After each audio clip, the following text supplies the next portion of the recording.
Hi అండి. Mushroom curry అంటే ఎంతమందికి ఇష్టం? మా ఇంట్లో అయితే అందరికీ ఇష్టం అండి. ఇప్పుడు నేను చెప్పే పద్ధతిలో ఒకసారి వండారంటే దీని ముందు చికెను మటన్ కూడా పనికిరావండి, అంత టేస్టీగా ఉంటుంది.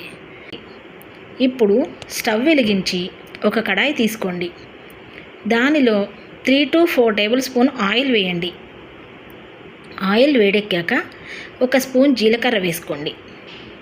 జీలకర్ర చట్పట్లాడుతున్నప్పుడు సన్నగా తరిగి పెట్టుకున్న ఉల్లిపాయ ముక్కలు, పచ్చిమిరపకాయ ముక్కలు వేసేయండి. గ్యాస్ని మాత్రం లో ఫ్లేమ్లో పెట్టుకోండి. ఉల్లిపాయ ముక్కలు కొంచెం మగ్గిన తర్వాత ఒక స్పూన్ అల్లం వెల్లుల్లి పేస్ట్ని కూడా వేసేయండి. తరువాత సన్నగా తరిగి పెట్టుకున్న టమాటా ముక్కలు కూడా ఒక కప్పు వేసేయండి. ముక్కలన్నీ బాగా కలిసేలా కలపండి. మూత పెట్టిన 5 నిమిషాల పాటు మగ్గనివ్వండి. మధ్య మధ్యలో ముక్కల్ని మంచిగా కలుపుతూ ఉండండి, లేకపోతే కూర మాడిపోయే అవకాశాలు ఉంటాయి. టమాటా ముక్కలు బాగా ఉడికిన తర్వాత మనం తరిగి పెట్టుకున్న మష్రూమ్ ముక్కల్ని కూడా వేసేయండి. ముక్కల్ని బాగా కలిసేలా ఒకసారి తిప్పండి. తరువాత మూత పెట్టి 10 నుంచి 15 నిమిషాల వరకు ఉడకనియ్యండి.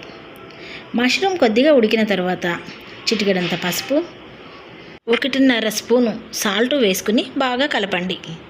15 నిమిషాల పాటు ఉడకనియండి. ముక్కలు బాగా మగ్గిన తర్వాత 2 స్పూన్ల కారం వేసేయండి. కారం వేసుకున్న తర్వాత ముక్కలకి పట్టేలా బాగా కలపండి. 5 నిమిషాల తర్వాత 1 స్పూన్ గరం మసాలా వేసుకుని 1/2 గ్లాస్ వాటర్ పోసుకోండి. మంటని లో ఫ్లేమ్లో పెట్టి 10 నుంచి 15 నిమిషాల పాటు ఉడకనియండి. తరువాత సన్నగా తరిగి పెట్టుకున్న కొత్తిమీరను చల్లండి. అంతే అండి, ఎంతో టేస్టీగా ఉండే మష్రూమ్ కర్రీ రెడీ అయిపోయింది.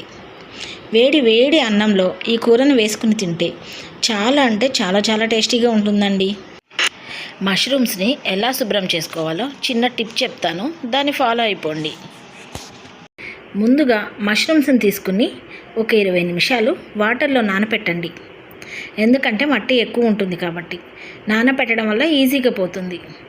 తరువాత 3 లేక 4 సార్లు శుభ్రంగా కడగండి. ఈ వీడియో కనుక మీకు నచ్చితే లైక్ చేయండి, షేర్ చేయండి, సబ్స్క్రైబ్ చేసుకోండి. Thank you.